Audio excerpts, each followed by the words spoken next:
Welcome back, guys. New Year's Day 2021. Getting the year started off with something a little bit different than I've done before.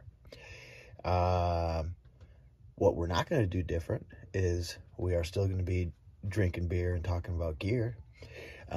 We got Vox Pilsner today. It's out of Miskatonic Brewery out of Darien, Illinois.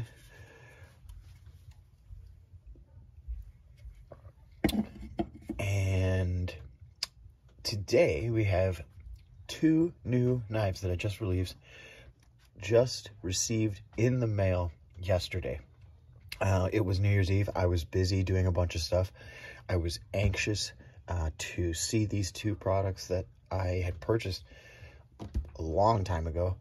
And they both happened to come on the same day, New Year's Eve. But what I'm going to do today on camera is to unbox them and take a look at them for the first time and give you my first impressions.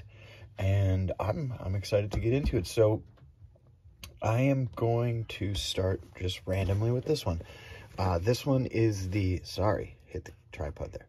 This one is the Amare Knives Fieldbro in natural G10.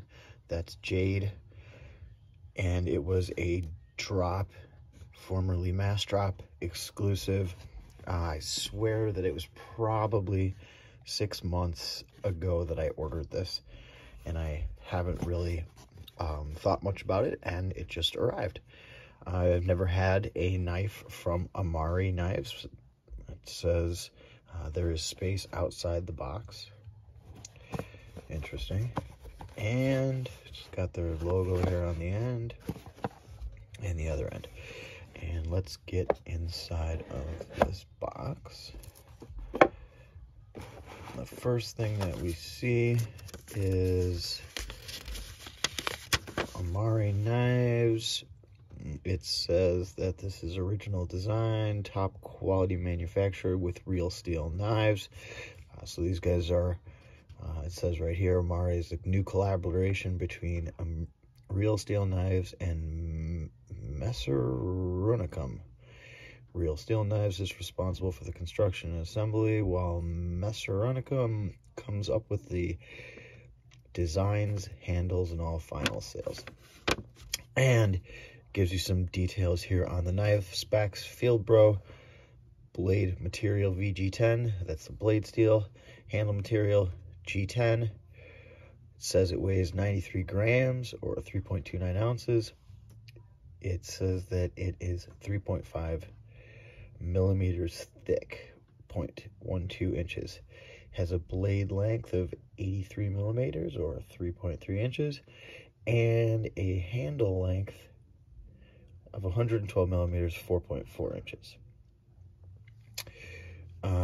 Then there's just some other information here, and nothing on the back. So, all right. First thing, I guess it's a little cockeyed in the container. The box is, seems to be layers of corrugated cardboard. And as you saw, it's kind of cockeyed in there. All right. So kind of interesting or funny story. I've been wanting a knife in jade G10 out of all of my knives in my collection. I don't have anything that is jade, natural colored G10.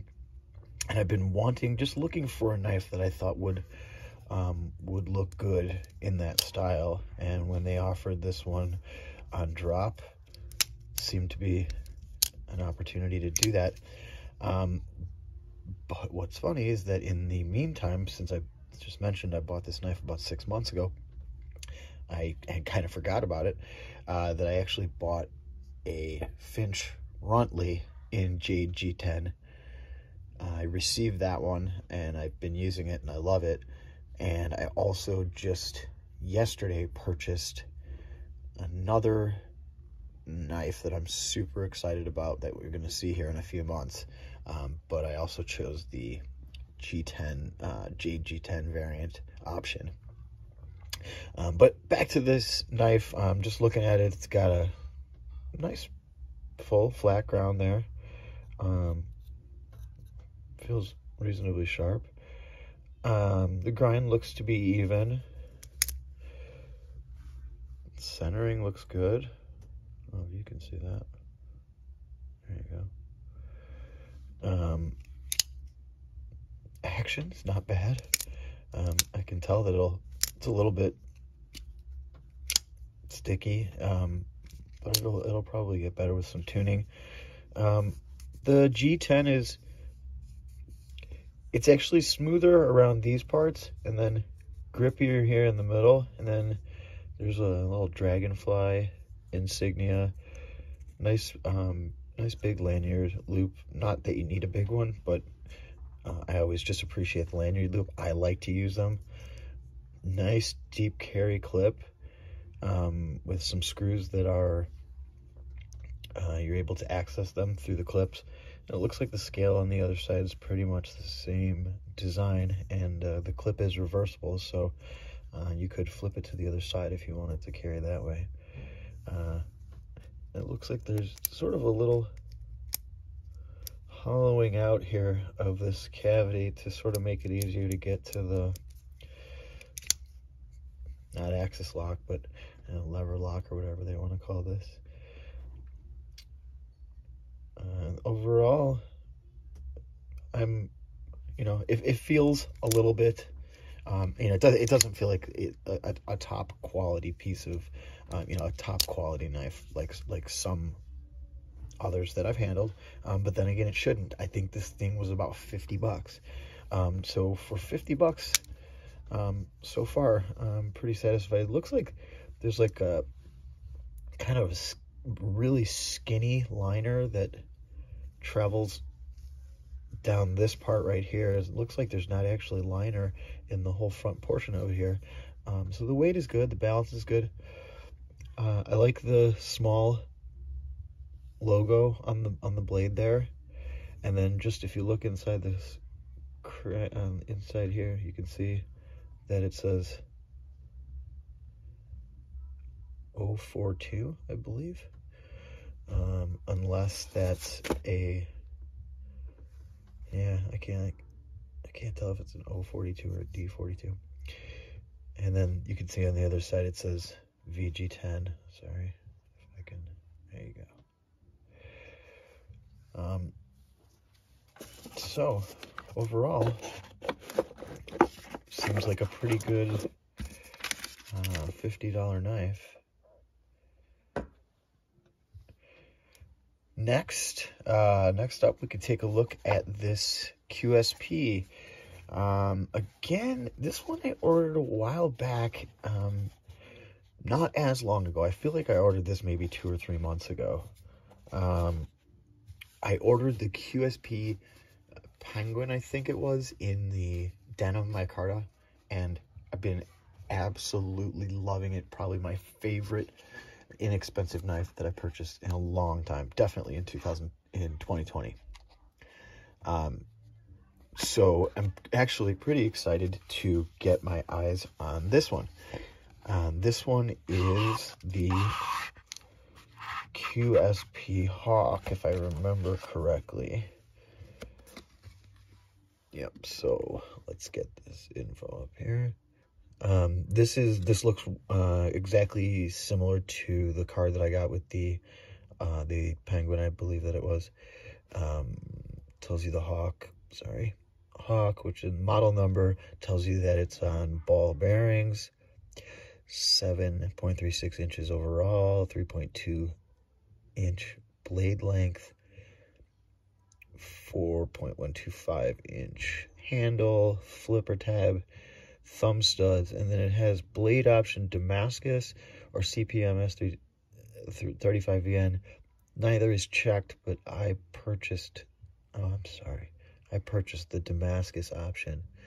And then on the handle option, it says carbon fiber or Vera wood, and again, I chose the Vera wood option, but it's not checked off there, so I'm guessing they just throw these cards into each one.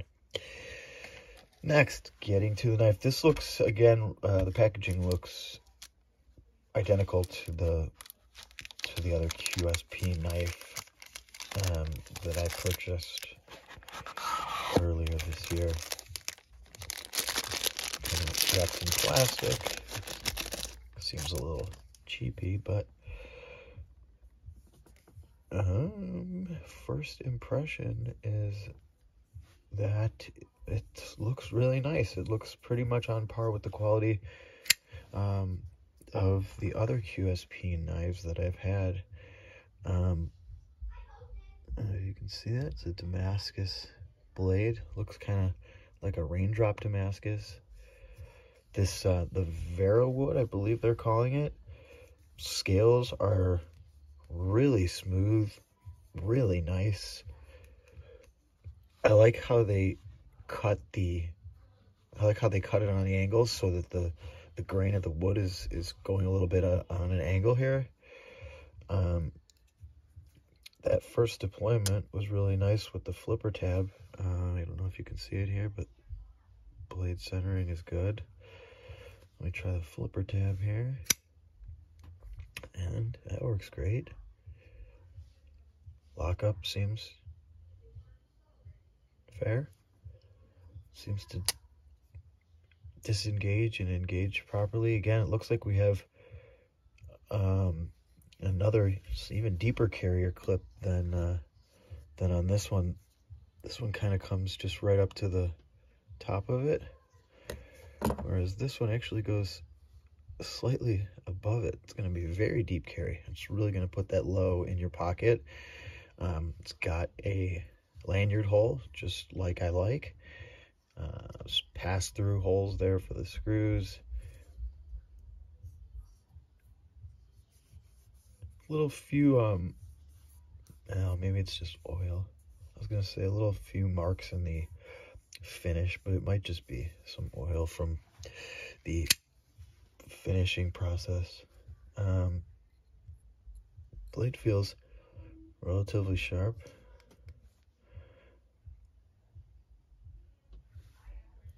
I prefer a Damascus that kind of stands out a little bit more, but I have noticed that these days a lot of these sort of more inexpensive knives, and again, I think this one was somewhere in the neighborhood of 75 bucks or something, that the Damascus, the etch is not very deep, and oftentimes the polish is so shiny that you can't really see the Damascus. But this one is a little bit halfway in between. It looks a little cloudy in certain spots. I can't tell if that's just the way I'm looking at it in the light. I'd have to spend a little time with it. But so far, I really like this one a lot. I love knives with wooden handles, and I like the Damascus blade. Let's see if I can, do a little Spidey flick there. Seems to, definitely is not really a push button. It's sort of more of a light switch. But initial thoughts is that I'm impressed, and I think this is going to get some pocket time from me. Like similar to my other QSP, the only marking on the blade is their little logo there. I believe that's it. And we have a one-sided pivot again, which I always like. I like the blade shape a lot. It's comfortable in the hand. Jimping is right where you want it to be. It's got a nice choil here. I don't know if I would really use it. You could use it as a finger choil, a forward choil if you wanted to do some really fine work, but your finger's going to be right up on there. I would most of the time end up staying back here, and there's like a little hump here that actually makes it pretty nice to get a purchase on, and it's comfortable in the hand. This clip doesn't really bother me. Overall impression, really excited to get both of these. It's a happy New Year's Day for more than one reason, more than two reasons. But at any rate, guys, hope that was interesting for you. I'm going to try to get this posted as quick as possible because I imagine that most people will probably be getting these into their hands and starting to do videos on them. So I just want to get it out to you as soon as I can. But hope you all had a good New Year, and Hope to see you back here when I post something that you're interested in. See you next time, guys. Bye.